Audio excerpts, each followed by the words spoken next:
하나님의 사랑이 우리에게 이렇게 나타난 바 되었으니 하나님이 자기의 독생자를 세상에 보내심은 그로 말미암아 우리를 살리려 하심이라.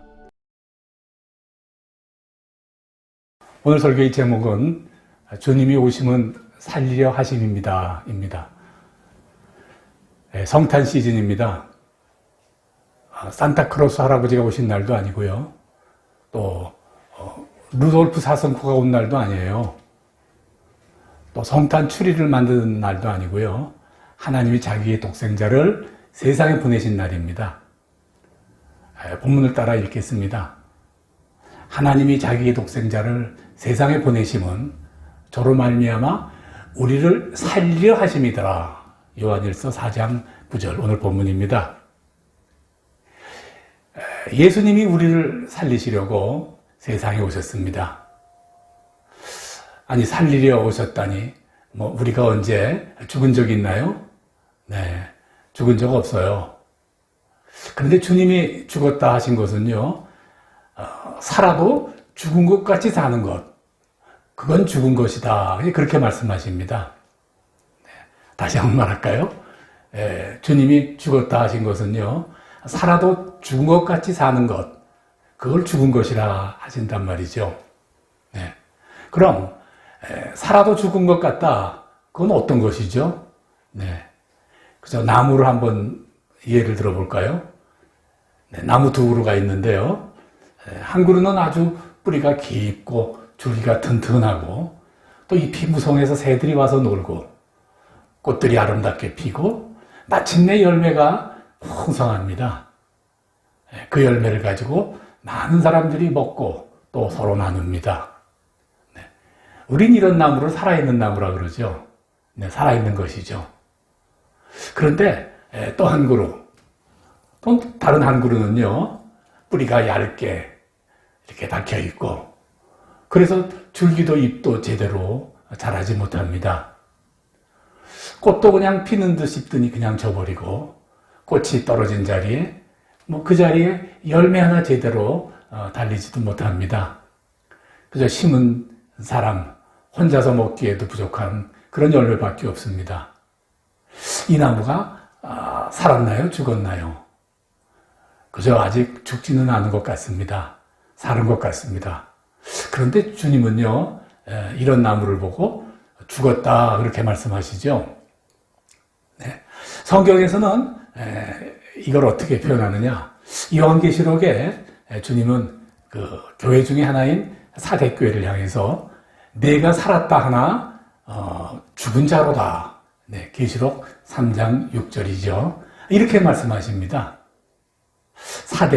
사대라는 것, 그것은 그 당시에 그 황금의 도시라고 일컬을 만큼 금이 많이 나오는 곳이고요. 아주 부유한 곳입니다. 네. 그래서 그곳에서 인류 최초로 금화가 제작되었다. 그렇게 전해져 오고 있죠. 네. 그렇죠. 사대교회는 물질이 풍성하고, 그래서 교회도 화려하게 지을 수 있었고, 모든 성도들이 아주 넉넉한 삶을 살았습니다. 그런데 정작 복음의 본질, 그것이 없는 교회였어요. 네. 죽은 교회였다고 말이죠. 네. 주님은 그런 사대교회를 향해서 살은 듯 하나 죽은 교회다 이렇게 말씀했죠. 네. 자, 그렇다면 이제 주님께서 죽었다고 하시는 말씀은 어떤 말씀인가? 이렇게 결론 지을 수 있죠. 만일 우리가 세상 살면서 아주 세상에 있는 많은 것을 갖기는 했으나 정작 사람이 어떻게 살아야 하는가, 그걸 알지 못하고 산다 그 말입니다. 어떻게 살아야 하는지 알지 못하고 사는 삶, 그런 삶을 산 것 같으나 죽은 것 같으다 이렇게 말씀하시고요. 바로 우리 주님이 그 그리스도 예수를 이 땅에 보내신 것은 바로 그런 죽은 자를 살리기 위함이다 이렇게 말씀하시는 것이죠. 그럼 사람은 어떻게 살아야 산자로 사는 것인가? 네. 두 가지예요. 첫째, 사람은 세상 사는 동안에는 하나님이 우리가 세상에 살 때 잘 누리고 살라고 주신 복을 잘 누리고 사는 것. 그게 사는 삶이에요. 산자로 사는 것이죠.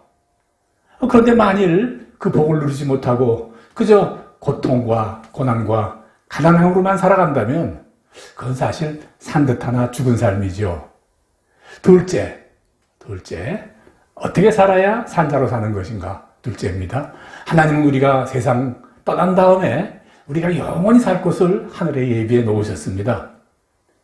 그걸 알지도 못하고 또 믿지도 못하고 육체의 생명이 끝나면 그것으로 다인 줄 알고 초조해하고 조급해하고 오직 두려움만으로 육체의 삶을 산다면 그건 산 듯 하나 죽은 삶이죠. 네, 두 가지입니다. 살아서 누리고 살지 못하는 것, 죽어서 천국 가지 못하는 것. 예. 그것이 죽은 자이죠. 네. 자, 그럼 어떻게 해야지만 우리가 세상 사는 동안 살 때는 복을 누리고 살다 죽어서는 천국 가는 그런 산자로 살 수 있을까? 네. 성경은 이렇게 말씀하세요. 하나님의 세상을 이처럼 사랑하사 독생자를 주셨으니 이는 저를 믿는 자마다 멸망치 않고 영생을 얻게 하려 하심이라. 우리가 잘 아는 요한복음 3장 16절입니다. 네, 그래요. 믿음입니다. 하나님의 말씀을 믿는 것이죠. 믿음으로 살면 우리가 바로 산자로서 살 수 있습니다. 하나님이 자기 독생자를 세상에 보내심은 저로 말미암아 우리를 살리려 하심이니라. 네, 오늘 본문의 이 말씀을 아멘하고 믿는 것이죠. 네. 믿음으로 살면 첫째 세상 살면서는 남과 그 뿌리를 시냇가 물 흐르는 곳에 두는 것 같은 그런 삶을 살 수 있게 됩니다.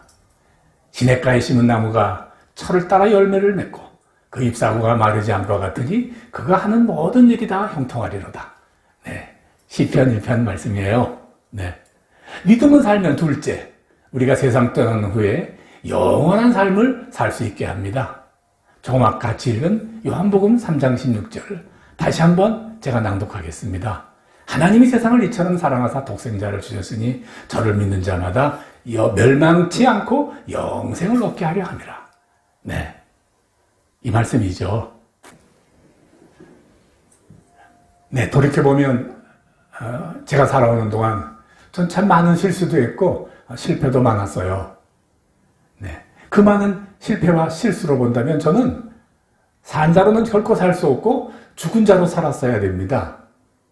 그런데 돌아보면 참 잘 살았어요. 지금도 잘 살고 있고 앞으로도 잘 살 것이에요. 네. 왜 이렇게 잘 살았나? 저 가끔 생각해 봅니다. 네. 답은 항상 간단하고 명확하죠. 예수를 믿었기 때문입니다. 제가 일생을 살면서 가장 잘한 일이 하나 있다. 그러면 예수를 믿은 일이죠. 네. 제가 가진 것 중에 가장 귀한 재산은 믿음이다. 뭐 그렇게 단언할 수 있어요. 네. 그런데 그건 예수님이 저에게 주신 선물이었죠. 네. 뭐 잘해서 주신 건 아니었습니다.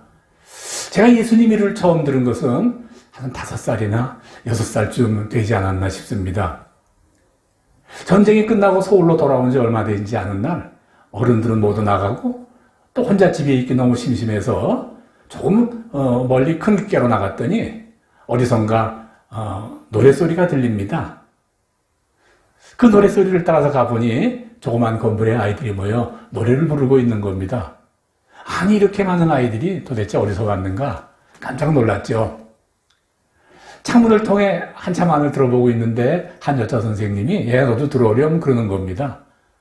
그분을 따라 안으로 들어갔습니다. 아마 그날이 제가 교회에 발을 디딘 첫날이었다고 저는 기억합니다. 교회만 가면 항상 노래하고 또 율동하고 또 재미난 옛날 이야기까지 참 교회 가면 재밌었죠. 그것만이 아니에요. 교회에 가면요 항상 먹을 것이 있었어요. 네, 그 교회 마당에는 큰 가마솥이 놓여 있었고 그곳에는 항상 불이 끓고 있었습니다. 그래서 사람이 적당히 모이면 거기에 떡을 넣고 떡국을 끓였습니다. 하루에 한 번도 끓이고 2번, 또 사람이 많으면 3번도 끓였죠. 네. 교회만 가면 얼마든지 아무 때나 그 떡국을 먹을 수 있었습니다. 전쟁을 끝난 지 얼마 되지 않았던 때라, 그런데 교회만 가면 언제든지 먹을 것이 항상 풍성했었죠. 네. 저 열심히 교회 다녔습니다. 뭐 성경 암송대회, 웅변대회도 나가고, 또 고등학교 들어가서는 또 고등부 회장도 하고, 뭐 성가대원도 하고, 그저 믿음이라기보다는 너무너무 재밌어서 했던 것 같습니다. 마침내 고등학교 3학년 어느 날 하나님은 제게 믿음이라는 선물을 주셨습니다.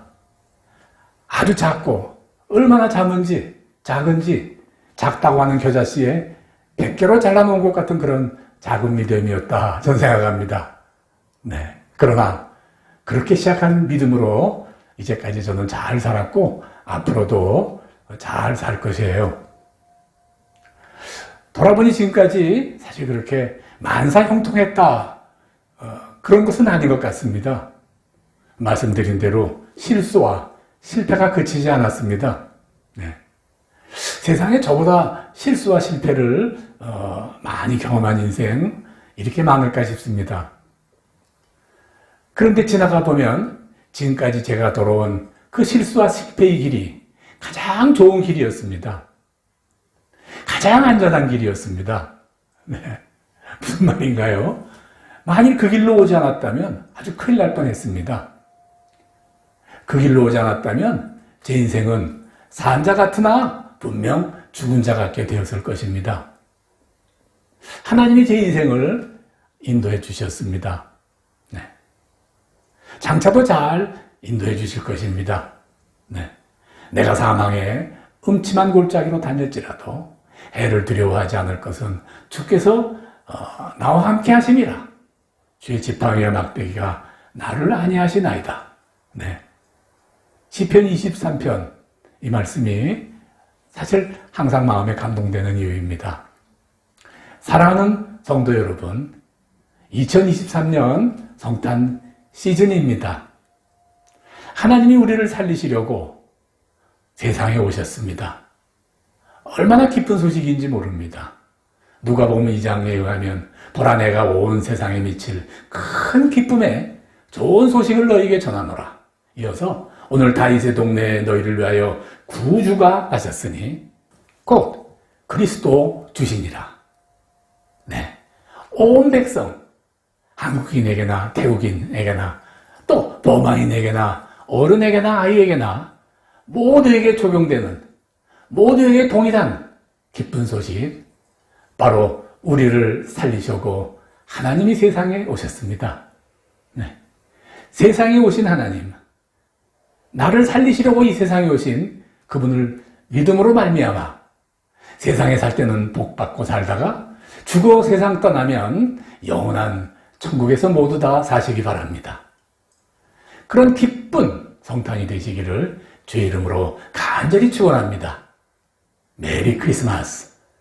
아멘.